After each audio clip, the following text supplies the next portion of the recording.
Good morning, everybody. Matt Modi here with the Dong Report, where I'm going to give you my favorite MLB home run picks of the day. So the way I play these is in a round robin. Today I have 8 home run picks for you guys to lock in. I'm just playing all 8 of these in a round robin. I don't have any straight up plays or anything like that, at least as of right now.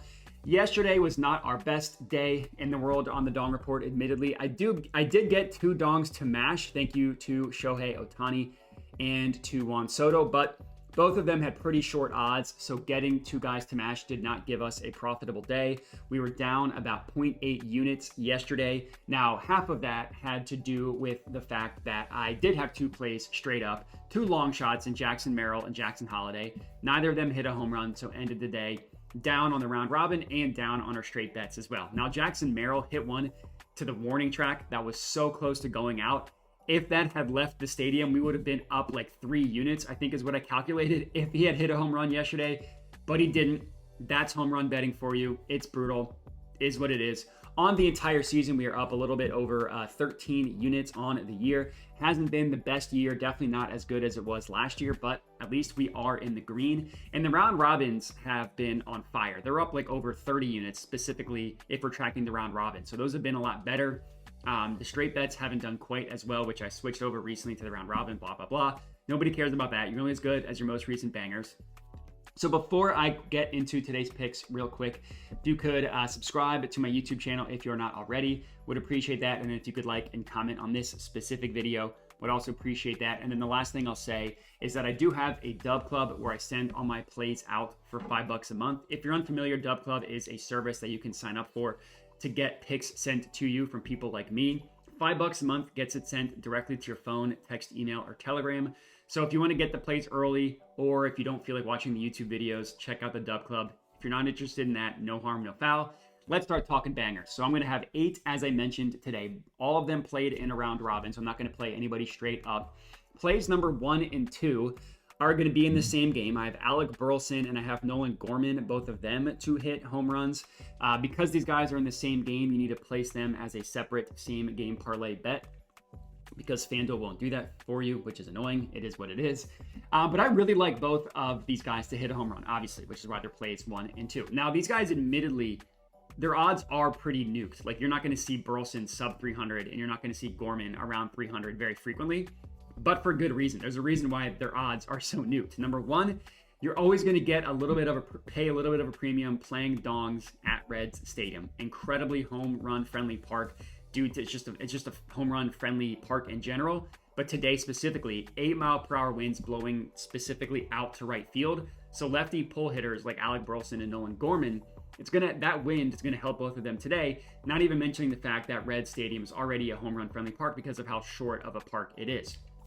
So as for the pitching matchup, the Reds have an opener on the mound, and then they have the primary in Carson Spears. I'm not scared off of either the opener or the primary. Now, Burleson is probably going to be the only one of these two that's going to face the opener. That's perfect because the opener throws a 4-seam fastball 60% of the time. Burleson crushes fastballs. Next most frequent pitch that the opener throws is a cutter, which Burleson also crushes. And then you look at the primary pitcher for the matchup. That's someone who's going to pitch the bulk of the innings. That's why they're called the primary. That would be Carson Spears. Not a good pitcher in general. Really struggles against left-handed hitters. Both Burleson and Gorman are lefties. And both these batters crush the pitch mix of Carson Spears as well. So it's a really, really good matchup for both of them. Also being played at Red Stadium, which is why we're not getting the best odds, which is also why I like both of them to hit a home run. That's plays number 1 and 2.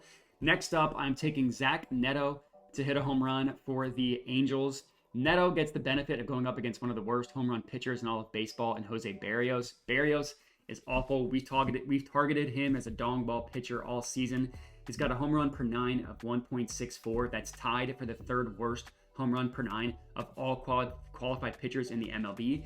You look at his last 10 starts, he's been even worse. Home run per 9 of 2.17 in his last 10 starts, which is awful.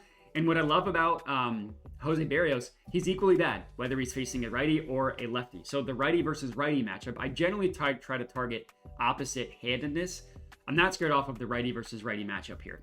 Against right-handed pitching, Barrios throws a sinker over 40% of the time. That's his most frequent pitch by far. It's a small sample size, but over the last 2 weeks, Neto is hitting 3 for 5 against the sinkers with a 20% barrel rate, 80% hard hit rate, 2 extra base hits, including 1 home run. So of the 3 for 5, 4 of those 5, he had a hard hit. In 20% of them, he barreled one up, and then that was probably the home run that he hit, and then he had another extra base hit off of that.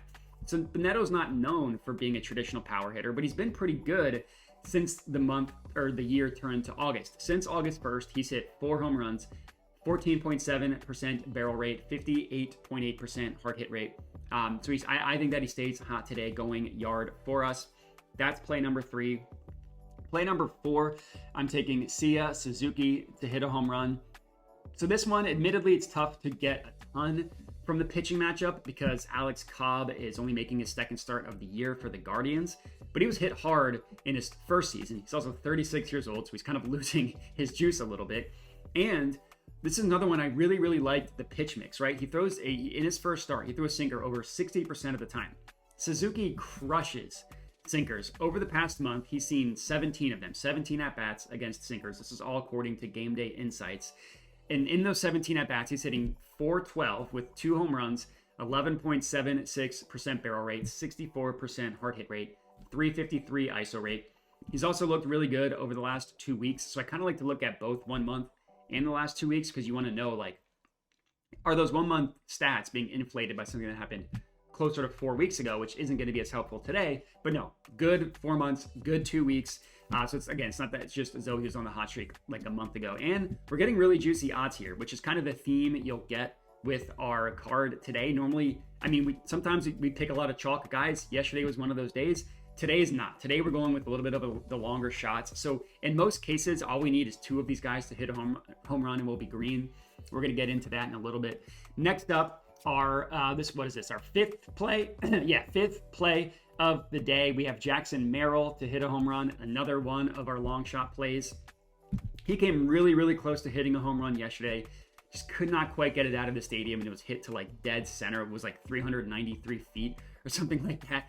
Really brutal. Again, it was like a 3-unit swing if he had hit a home run, but he didn't, and we can't track it as anything other than that. But another really, really good matchup today. Hopefully he can right the wrongs from yesterday. I mentioned a lot of these same stats yesterday, so if you missed it, or so if you watched it, it's going to be a repeat, but if you missed it, Merrill's tied with the 3rd most balls launched in the MLB over the last 2 weeks. You could also call it a piss missile if that's what you would prefer. What we're tracking here is 100 mile per hour or faster off the bat with a launch angle between 20 and 40 degrees. That's a home run 90% of the time if you hit those metrics. Again, he tied for 3rd most of that stat over the last 2 weeks. He's got 8, tied with 3 other batters. Only Jake Berger and Juan Soto have more, and they each have 9. 7 of those 8 that Merrill has hit have come against right-handed pitching. He's annihilated right-handed pitching, and he's facing a righty tonight. Over the last 2 weeks, Merrill against right-handed pitching, 20% barrel rate, 50% hard hit rate, 433 ISO rate. Really, really good. Mitch Keller, not a terrible pitcher, but he's been getting crushed by lefties recently. Looking at his last 10 starts, he's allowed 9 home runs with a home run per 9 of 1.4, which is already not a great stat. Home run per 9 of 1.4 is a little bit below average, but 8 of the 9 home runs that he has allowed have come to left-handed hitters. Home run per 9 of 2.6 in his last 10 starts against lefties. Merrill, very confident that he's going to right the wrongs from yesterday. That's our 5th play. Play number 6. I'm taking Wilyer Abreu for the Red Sox to hit a home run. Another really, really juicy prop. This one is priced at plus 600. But another situation where I think he has an incredible matchup, and I think that plus 600 is a little bit too overpriced for him. I think he should be much lower than this. So Dane Dunning is pitching for the Rangers. Kind of an interesting situation because recently Dunning has not been pitching long into games. Like, he returned from an injury at the end of July, and he's only pitched more than 3 innings in one of those starts since he came back from an injury at the end of July. But his limited sample size, not really been that good since he came back. He's only allowed 1 home run, which that looks good. But if you look at his advanced stuff, that's due to a little bit more luck than anything. He's allowing a barrel rate of 8.3%, hard hit rate of 45.8%, launch angle of 15.1 degrees, and an average exit velocity of 89 miles per hour. That's a lot of stats. All you really need to know None of those stats would be like the worst in the MLB. Like those aren't bottom 5, but they are bottom 30, and all of them are below average numbers. So below average across the board, from allowing solid contact, allowing hard hits, and allowing the ball to be put in the air, is generally a recipe for home runs, which hasn't happened recently, but I do think that it's going to start to come. And he gets hit up by lefties in general. Like if you look at his entire season, not just this recent sample size, 9 of the 13 home runs he has allowed have come to left-handed hitters. Home run per 9, 2.38 against lefties.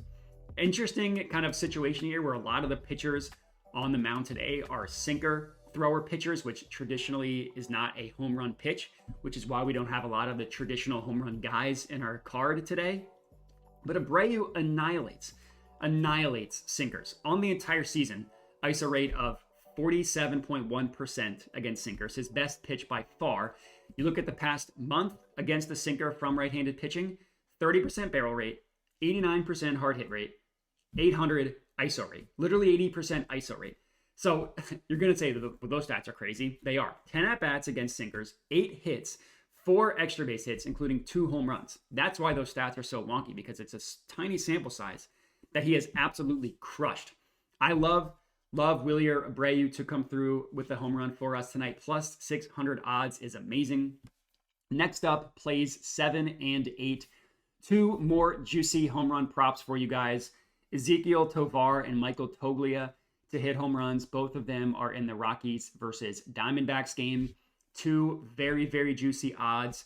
Reminder to place this as a separate same game parlay as well. Hey, if this same game parlay cashes, we'll be green for the day. These 2 are going up against Jordan Montgomery, pitching for the Diamondbacks.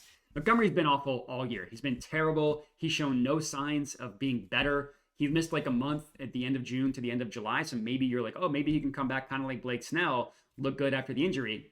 That's not been the case. He's made 4 starts since he returned from injury, has gotten rocked in those 4 starts. Now, the Rockies admittedly have not seen a ton of lefties recently. Like if you look at their last 4 weeks, there's not a ton of sample size to go off of. But if you look at this in a wider sample size, the whole season, both of these batters should have the advantage over Montgomery. Looking at Michael Toglia, he's been one of the best lefty hitters in the entire MLB on the season. Now, he hasn't played the whole year, so he's not a qualified hitter in terms of plate appearances. But if you look at all batters that have seen at least 90 plate appearances against lefties, Tovar has an ISO rate of 353, 35.3%. That would be the 4th best of all of those batters. So again, all batters that have at least 90 plate appearances against lefties, Tovar is the 4th best ISO rate. Montgomery predominantly throws sinkers. Toglia crushes sinkers, ISO rate of 37.9% on the entire season. Against sinkers, it's his best pitch by far. And then you look at Ezequiel Tovar. Now, he's not as good as Toglia, but he's still better against lefties, ISO rate of 20.4% against lefties, which is fine. He doesn't hit sinkers as well as Toglia either, but still has a respectable ISO rate of 20.5% against sinkers. But Tovar crushes changeups and curveballs. That's the 2nd and 3rd most frequent pitch that Montgomery throws. So Toglia takes a sinker yard. Tovar takes either a changeup or a curveball yard, and we are sitting pretty for the night. Let's hope both of these guys come through for us with home runs. And that's all we got. 8 guys on Dong Watch for today. Depending on the odds, 2 of these guys hitting a home run will guarantee profit. Any combination of the 3 will guarantee profit. Like if it's just Burleson and Gorman that hit home runs, then we would not be green for the day. But I think any other combination would be green. So we'll have to see kind of how the math shakes out. Play these as a round robin times 2, 1.4 total units risked. Appreciate everybody for watching. Reminder to place 2 separate same game parlays. 1 for the Cardinals guys, 1 for the Rockies guys, because FanDuel won't place them for you. And that's all we got. Remember to like the video, comment, subscribe, check out the Dub Club. Appreciate you guys for watching, and have a good one.